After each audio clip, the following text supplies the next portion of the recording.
Sophie Walten. Sophie is the estranged daughter of Jack Walton, and the narrative a slowly unraveling center of gravity, part victim, part vessel, part something worse.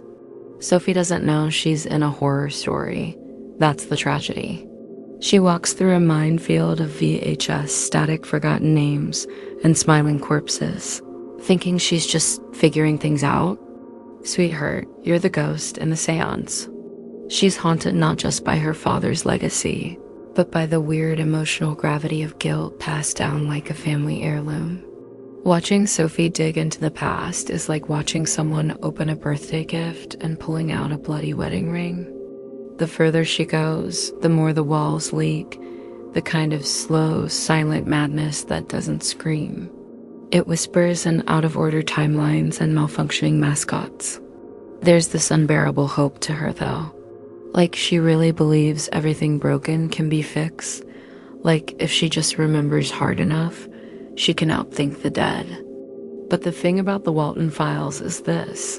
It doesn't reward memory, it punishes it. She doesn't know she's already been rewritten, edited by the trauma around her. Her identity isn't lost. It's been repackaged, slapped with a fake smile, and hidden inside a birthday party that never ends. And when it hits her, when all the masks fall off, she doesn't scream, she breaks. Silently, efficiently, like glass under pressure.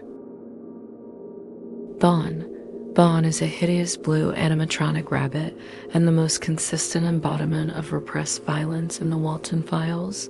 You ever look into a character's cold, cartoon eyes and feel them staring back through you, like they know. Like they've always known. Bon isn't just a mascot gone wrong. He's a coffin with a personality glitch, stitched together with the twitchy limbs of denial and necrosis.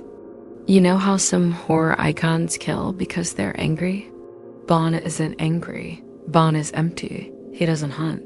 He drifts like a memory you tried to drown in a bottle of bleach and a prayer. His grin is too wide. Not in a quirky, I'm an evil cartoon way, but in a I've eaten souls and the taste lingers kind of way. When he walks, it's not with the weight of metal. It's the dragging guilt of 1,000 cover-ups. He's the walking metaphor of a family photo taped over the side of a mass grave. Bon doesn't move when you're watching. He waits. That's the worst part. He teaches you to dread stillness more than noise. He's the kind of presence that warps air and pulls secrets out of drywall. And under that fur, a corpse, because of course. In Bon's world, dead things pretend to smile so the living won't ask questions. Banny. Banny is the pink cartoon bunny who's not evil per se, but she knows too much, and that's somehow worse. Let me say it plain. Banny is the friend who invites you to therapy but forgets to mention it as a funeral for your memories. She's cheerful. Offensively so, that fake perky voice. It's what you'd hear if drama had a corporate mascot. She's not a killer. She's a mirror that doesn't blink, even when you scream at it. She speaks in metaphor in children's lessons, like a preschool teacher possessed by a philosophy major who took one too many classes in existential disassociation. Memory's a tricky thing, she coos, while her eyes glitch like a dying CRT monitor trying to form a coherent scream. You think she's harmless, then she talks about him. You don't know who she means, but it feels too personal. And just like that, Banny shifts less friend, more confessor. She's not here to help. She's here to unravel. There's this uncanny valley thing going on, like her fur's too soft, her smile a little too sharp. The way she tilts her head makes your brain itch. That's the tell. It's not what she says. It's the space between her words. Banny understands. She just doesn't care if it hurts you to know. When the truth comes, she doesn't even flinch. She just keeps teaching, as if knowing you're in a nightmare is part of the curriculum. And if you survive her lesson, congratulations, you've leveled up to broken in a new way. Jack Walton. Jack is the founder of Bon's Burgers and the father who vanished, except he didn't vanish. He just became folklore in real time. Let me explain something very simple and very chilling. Jack Walton is the ghost of a memory you were not allowed to have. He's the man who started it all and then got swallowed by the very story he built. His legacy? A haunted franchise, missing children, and a daughter who keeps confusing her nightmares with home videos. Jack was never evil. That's what makes it worse. He was a father, a husband, a business owner. He was trying to build a future in the way all doomed men do, brick by brick, with his back to the abyss. And the abyss ate him. Here's where it gets nasty. Jack dies or disappears or transforms, and then becomes this spectral presence that infects the timeline. He's a question mark with a voice, a smile frozen on tape, a backstory with missing reels. Everyone keeps asking what happened to Jack Walton, but maybe the real horror is that nothing happened. He was just overwritten. In the Walten Files, Jack is grief with a surname. You don't see him much, but you feel him in every static flicker, every warped audio cue, every corrupted smile. He's not just the father of Sophie, he's the father of the lie. And when the truth peeks through, it's not in revelations, it's in regret. Deep, yawning, bone-deep regret that stinks of old birthday cake and the sound of a daughter whispering, "Where did you go?" into a screen that only plays shadows. Jack Walton didn't disappear. He just stopped being real in ways we could accept. Shaw. Shaw is the sheep animatronic in the Showstoppers lineup, meant to be sweet and forgettable. But now she's a glitch-ridden prophet of rot. You ever look at something and think, oh no, this thing remembers pain? That's Shaw. She doesn't kill. She doesn't chase. She stares like she's trying to remind you of a secret you had the nerve to repress. She's the VHS static that learned how to feel abandoned. Shaw doesn't even need words. Her existence is an emotion melancholy trapped inside a robot lamb suit, looped into a broken routine while everyone she used to know dies or forgets. She moves like someone who just realized they were never invited to the party, and everyone's been pretending otherwise for years. The Walten Files doesn't show you her rage. It shows you her decay, her fabric stained. Her eyes flicker like a dying prayer candle. She glitches not because she is broken, but because she is stuck grieving in a code base that refuses to update. And oh, when she talks, it's in half sentences, broken phrases, like someone with a mouth full of unsaid goodbyes. She's not asking for help. She's asking for relevance in a world that moved on, replaced her with mascots that don't remember the names of the dead. There's one moment, if you caught it, you know, the one where she just turns and looks directly at the viewer, and it hits you. She's not part of the horror. She's a witness to it, an archivist of everyone else's sins, forced to perform next to ghosts in birthday hats, and that ... That's the real terror. Because in this world, remembering too much doesn't set you free. It just turns you into another artifact in someone else's nightmare. Brian Stells. Brian is a Bunny Smiles technician, and also the human equivalent of being at the wrong place, at the worst time, with the worst flashlight. If you've ever thought, hey, maybe I'll just check the basement alone, congratulations.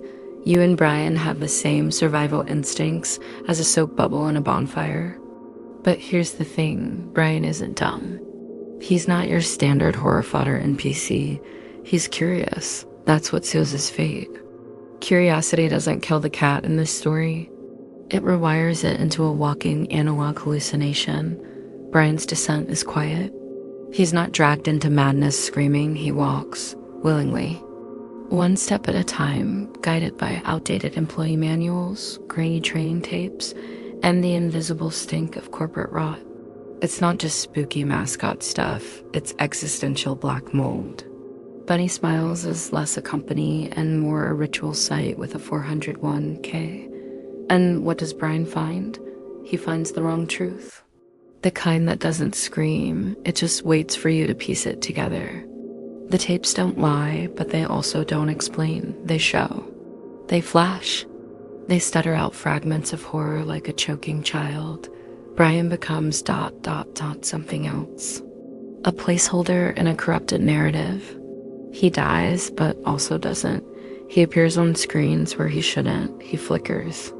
And sometimes he smiles, and that's when you know he's already gone. The worst part? He had no idea he was a character.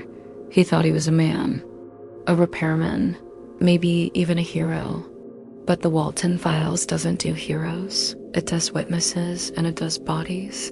Brian became both. And if you've ever felt like you're rewatching your own life fall apart on a screen 2 seconds behind real time, that is the Brian Stills experience. Welcome to the club, Rocket. Rocket is the animatronic squirrel that no one remembers, and that's exactly the problem. Rocket is absence with teeth. A mascot you're not supposed to think about, because when you do, your brain starts melting like wax over a VHS lamp.